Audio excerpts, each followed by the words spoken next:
Beauty and the Beast.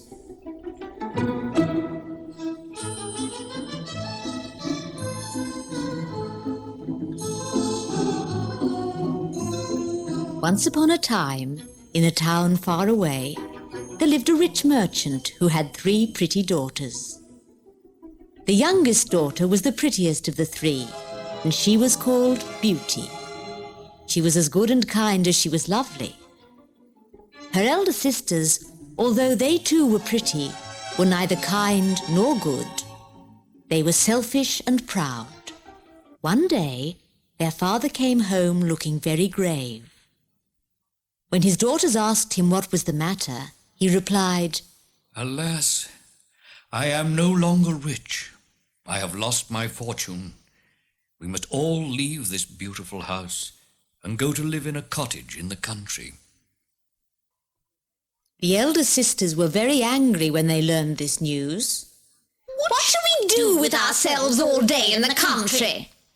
They asked. Beauty said, "How nice it will be to live in the country, among the woods and fields and flowers." So their father found a little cottage with a large garden in the country, and they all went to live there. The father worked hard in the garden, and by selling his fruit and vegetables made enough money to live comfortably. Beauty was very busy too. She was a good little cook, a good little housemaid, and a good little washerwoman. She did all the work of the house very happily. While Beauty sang as she did the housework, her sisters sat looking miserable. They did nothing but grumble because they were no longer rich.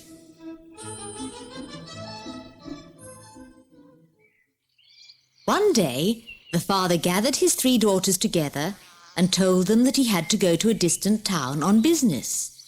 He might not return until the next day. "Is there any little gift which I might bring home for you?" He asked each of his daughters in turn. "Diamonds for me," Said the eldest daughter. Pearls for me. Said the second daughter. "Please, father, a bunch of white roses for me." Said Beauty. Then their father rode away on horseback, and Beauty waved to him from the doorstep.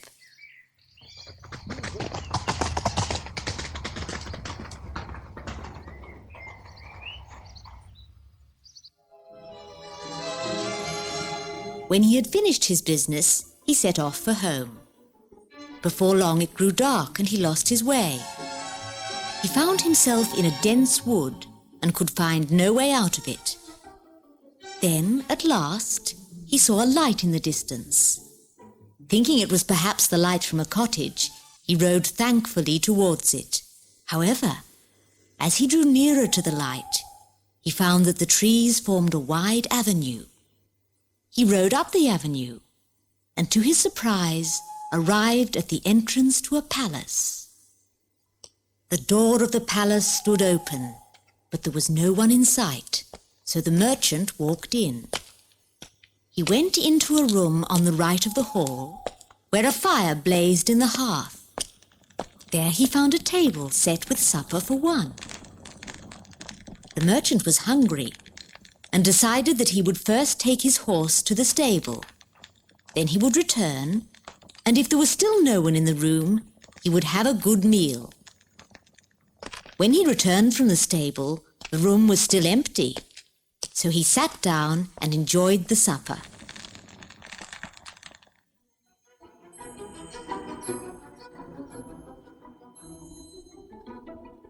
After supper, Beauty's father felt sleepy, and crossing the hall, he found a bedroom all ready for use. He went to bed and slept soundly until the next morning. When he awoke, his own clothes were nowhere to be seen, but a new embroidered suit lay on the chair in their place. He dressed himself in the new clothes, and they fitted as though they had been made for him. He then went to the room where he had eaten supper. There was still no one in sight, but a fine breakfast was laid on the table. After enjoying his breakfast, he set off for the stables to see to his horse.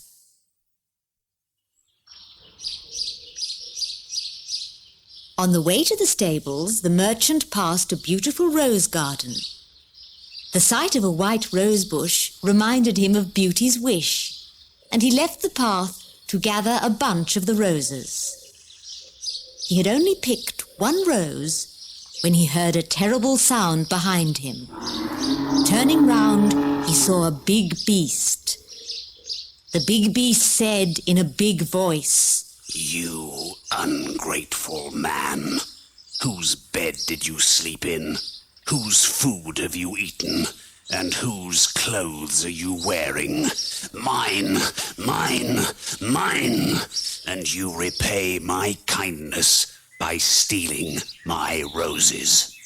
You shall die." The big beast looked so fierce that the poor man was terrified. He fell on his knees. Please, do not kill me. He begged. "You stole my roses and you must die," repeated the beast. Can nothing save me? Asked the poor merchant in despair. "Your life will be spared on one condition. Replied the beast. You must come back here in a month's time, bringing with you whatever shall first meet you on your return home." Beauty's father could not do other than agree to this. As the merchant rode away from the palace, he thought about the promise he had given to the beast. Will it be my cat, or will it be my dog who meets me on my return? He wondered.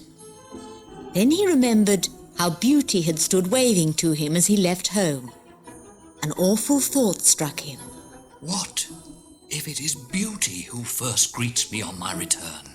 As he rode on, this thought grew and grew. The nearer he got to home, the more certain he became of the disaster which was to follow. By the time he was in sight of the cottage, he was so filled with alarm that he hardly dared look up. Meanwhile, Beauty waited at the window of her room, watching for her dear father to return. When she saw a figure on horseback appear in the distance, she ran out of the cottage. Then she skipped gaily down the garden path and out onto the road. Yes, it was her dear father returning home. But Beauty could not think what was wrong with him. He looked so tired and sad. "Father, dear, are you ill?" She asked as she ran up to him. No, my dear. I am quite well. He replied. "Then are you not glad to see me?" Went on Beauty. Glad? Oh, my little Beauty.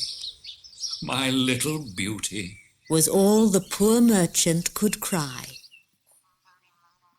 When they reached the cottage, the merchant told his daughters of his adventure and of his promise to the beast. But you shall not return with me, Beauty, whatever happens. He said. Beauty, however, insisted that once a promise was made, it should be kept. Finally, her father agreed that at the end of the month he would take her to the beast. It was a sad 4 weeks for Beauty and her father. They went about their work as usual, but there was no singing in the little cottage. The end of the month came all too quickly. The merchant lifted his beloved daughter onto his horse in front of him and set off sorrowfully through the woods.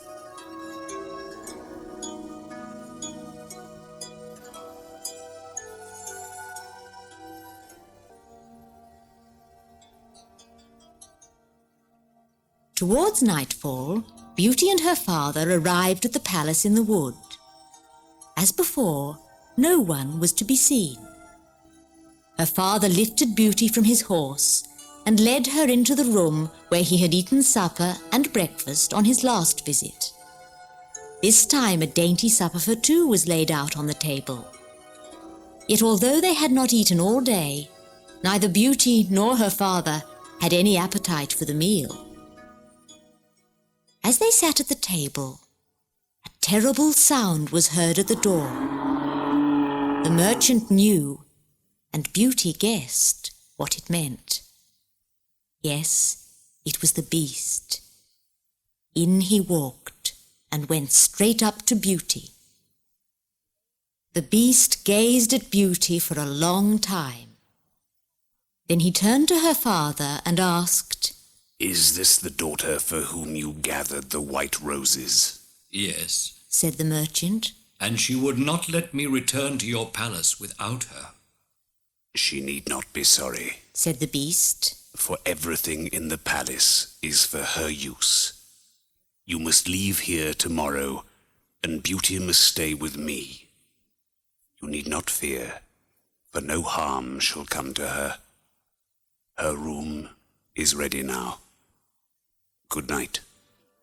When Beauty reached her room, she found it more beautiful than any she had ever seen. Quite tired out, she was soon fast asleep.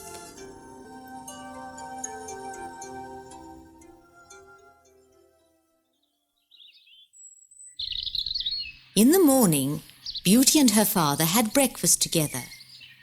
Then they said goodbye, both crying bitterly.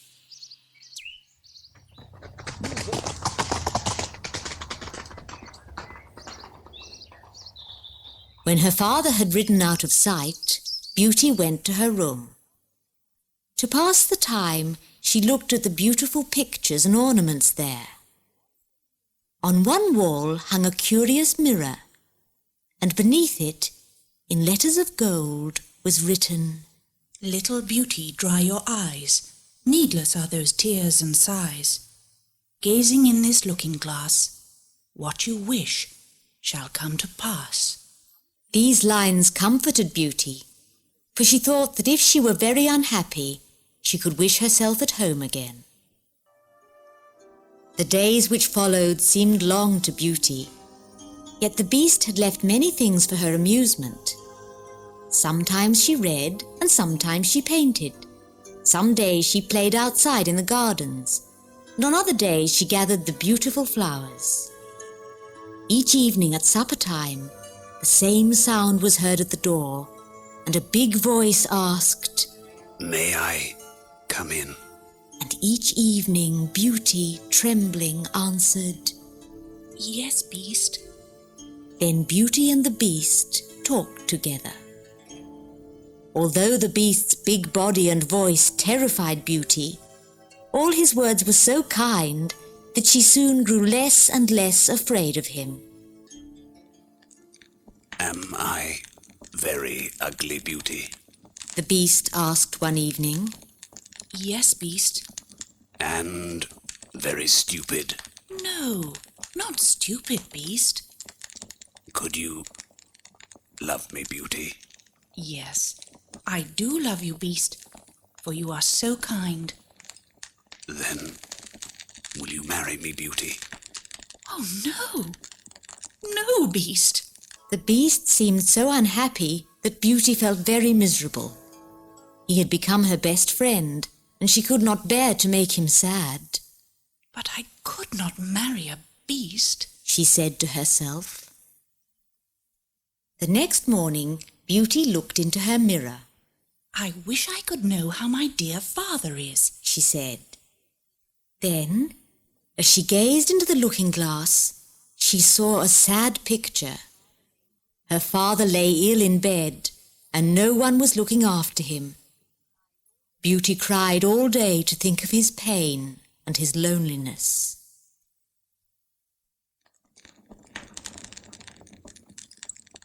When the beast paid his usual visit in the evening, he saw how sad Beauty looked. "What is the matter, Beauty?" he asked. She then told him why she was so unhappy, and she begged him to let her go home. "It will break my heart if you go, Beauty," said the beast. "Yet I cannot bear to see you weep. Went on the beast. You shall go home tomorrow." Thank you, oh, thank you, beast. Said Beauty. But I will not break your heart. I shall try to come back within a week. The beast looked very doubtful, for he was afraid he was going to lose Beauty forever. "Take this ring, He said sadly. and if you should wish to come back, lay it on your table before you go to bed at night. And now, goodbye, my Beauty." That night, Beauty looked in her mirror and wished that next morning she might wake up in her father's cottage. Beauty's wish came true. The next morning she found herself at home again. From the very moment he saw her, Beauty's father began to get better. Beauty was a good nurse, and she took great care of him. She was so busy that she could hardly believe it when she found that a week had passed. But although her father was much improved, Beauty did not feel that he was yet well enough to be left with her unkind sisters. I shall stay for 1 more week, said Beauty, and her father smiled happily at this news. However, only a day or 2 had passed when Beauty had a dream. She dreamt that the beast was lying on the grass near the white rose bush in the palace garden. He was saying, "Oh, Beauty, Beauty, you said you would come back. I shall die without you." This dream wakened Beauty, and she could not bear to think of the poor beast. She jumped out of bed and laid the magic ring on her table. Then she fell asleep again. When she woke in the morning, she was in her own room in the beast's palace. Beauty knew that the beast never came to see her until the evening, and yet the day seemed as if it would never end. At last supper time came, but the beast did not arrive. Then the clock struck 9, and still the beast did not come. Poor Beauty felt miserable. At last a sudden thought struck her. What if her dream was true? What if the beast was lying on the grass near the white rose bush? Beauty ran out into the darkness of the palace garden and made her way towards the white rose bush. There, lying on the wet grass beneath the rose bush, she found the beast. At first, Beauty feared that he was dead. She knelt down beside him on the grass and put her hand on his head. At her touch, the beast opened his eyes. "I cannot live without you, Beauty," he whispered. "So I am starving myself to death. Now that I have seen your face again, I shall die content." "Oh, dear beast, I cannot bear it if you die," said Beauty. "Please live, and I will marry you. I love you, I really do. You have such a kind heart." When Beauty had spoken these words, she hid her face in her hands and cried and cried. When she looked up, the beast was gone, and a handsome prince stood by her side. He thanked her for freeing him. "What do you mean?" asked Beauty, surprised. "Oh, I want my beast, my dear beast, and nobody else." Then the prince explained. "A wicked fairy enchanted me and said I must be a beast and seem stupid and ugly. He told her. Only a beautiful lady who was willing to marry me could break the spell. You are the beautiful lady, Beauty," went on the prince. Then the prince kissed Beauty and led her towards the palace.